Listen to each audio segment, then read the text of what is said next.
ममता दीदी हो या कोई, कभी ममता दीदी कांग्रेस के साथ दस्तखत कर लेती है, कभी नहीं। 8 सालों से आप सरकार में, आप कहाँ सोए हुए थे? आप अभी तक चार्जशीट क्यों नहीं दी? जो सृजन घोटाले से लेकर के इतना घोटाला है, उसमें आप लोगों से और किसी से पूछताछ क्यों नहीं हो रही है? पप्पू यादव दिल्ली से पटना एयरपोर्ट पर पहुंचने के बाद प्रेस को संबोधित कर रहे थे। इस दौरान उन्होंने विपक्ष के 9 नेताओं के द्वारा प्रधानमंत्री नरेंद्र मोदी को चिट्ठी लिख करके केंद्रीय जांच एजेंसियों के दुरुपयोग को रोकने के लिए गुहार लगाया गया है। इसके बाद पप्पू यादव से जब सवाल पूछा गया तो उन्होंने कहा कि सुप्रीम कोर्ट ने भी इस बात को माना है कि केंद्रीय जांच एजेंसियों का दुरुपयोग सरकार के द्वारा किया जा रहा है। आगे जब उनसे पूछा गया कि ममता बनर्जी ने इस चिट्ठी पर दस्तखत नहीं किया है, तो उन्होंने कहा कि कांग्रेस के द्वारा कोई भी कार्य किया जाता है तो उसमें ममता बनर्जी कभी शामिल होती है तो कभी नहीं होती है। आगे सुनिए बयानों में पप्पू यादव क्या कुछ कह रहे हैं।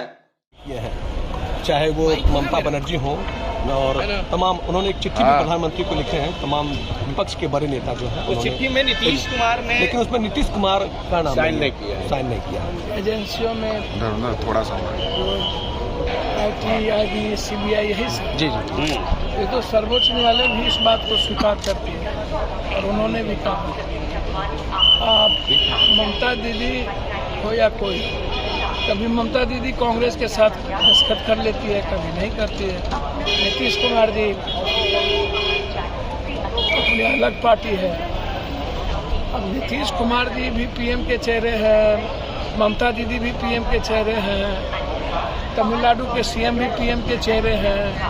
देश में जब PM का चेहरा होगा, एजेंसी लगातार, आप इस बात को देख रहे हैं कि जिस तरीके से यूज कर रहे हैं हमेशा, क्या बीजेपी में कोई सब सती सावित्री है? बीजेपी के गठबंधन में सब सती सावित्री है।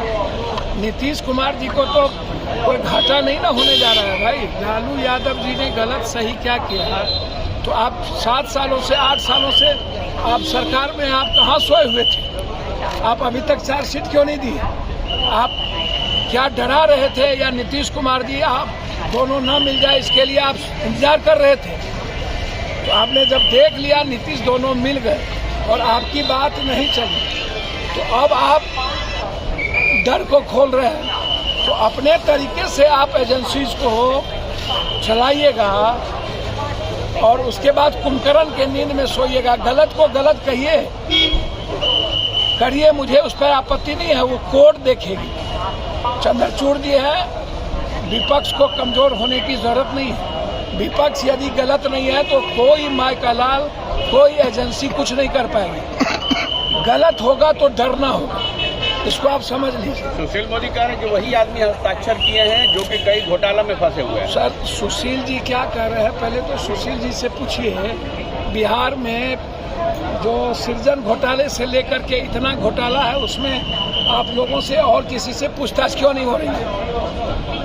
और CBI, बिहार के कई घोटाले हुए हैं, इंडिया में कई घोटाले हुए हैं, उसमें क्यों नहीं पूछताछ हो रही है? हथियार खरीदने के घोटाले हुए हैं, कितने बार सवाल हुआ, उस पर क्यों नहीं पूछताछ हो रही है? सुशील जी से पूछिए कि इतना दिन कहाँ गायब थे? लालू यादव जी ने चोरी किया या जमीन दी, तो आप 9 सालों से गायब कहाँ थे? आप इसके पहले भी पूछताछ आप कर चुके हैं। तो एक ही कितने बार हलाल होगा? एक ही बकरा, एक ही मुर्गा, कितने बार आप फाइनल करिए। जो गलत है उसको कोर्ट में दीजिए, कोर्ट तय करेगी गलत और सही का। आप एजेंसीज को डराने के लिए रखते हैं, ये गलत है। और नीतीश कुमार जी को तो भाई अपर हैंड है नीतीश कुमार जी। लालू यादव जी के परिवार जब चोरी में जेल जाएंगे या फंसेंगे, CBI उसको तंग करेगी, तो नीतीश कुमार जी अकेला ना बचेंगे बिहार में, हो जिस पर कोई सवाल खड़ा नहीं होता। तो नीतीश कुमार जी तो पॉलिटिकल और उनको ताकत मिलती जा रही है। एक सवाल सर, नीतीश कुमार ने तेजस्वी को जो उत्तराधिकारी घोषित करने की बात की है, तो जदयू में कहीं ना कहीं भगदड़ मची है। पहले उपेंद्र कुशवाहा, फिर मीना सिंह और अभी नागालैंड के तमाम जो लोग हैं वो बीजेपी को समर्थन करते दिख रहे हैं। नहीं आता है, नागालैंड एक छोटी पार्टी है, 200-100 वोट पर MLA बनता है, एक बूथ पर 3 वोट है। 2000 पर एमएलए बनता है। पैसा जिसके पास नागालैंड और की कोई आप मणिपुर का जो ठीक है जनप्रतिनिधि है, लेकिन नागालैंड जो छोटी पर स्टेट है वहाँ डेमोक्रेसी बहुत कम है, वहाँ व्यक्ति और मनी ज्यादा है, वहाँ जदयू चला जाए आ जाए। अब उपेंद्र भाई के बारे में क्या कहना, मुझको तो समझ में नहीं आता है कि क्या केंद्र अगला चुनाव सीबीआई, ईडी, आईबी और सुरक्षा देने के आधार पर ही लड़ेगी। पहले अब पप्पू यादव को दिल्ली मारने की तैयारी है, दिल्ली फोन आता है नेपाल सब जगह से माफिया पर हमला नहीं करो, तो हम तो बाप नहीं करते हैं। आपने तो Y+ हमारा था, आप ले लिए। अब आपसे मैं लगातार आग्रह कर रहा हूँ, आपने तो हमको दिल्ली में घर भी नहीं दिया अभी तक। तो ये मैडम को पप्पू यादव के कारण यदि मैडम को घर नहीं मिल रहा हो, 1 साल MP हो गई, तो क्या हम बीजेपी को के आइडियोलॉजी को जिस दिन मान लेंगे उस दिन घर मिल जाएगा? क्या उस दिन हम भी कि उसके पहले क्या हमको सुरक्षा नहीं मिलेगा?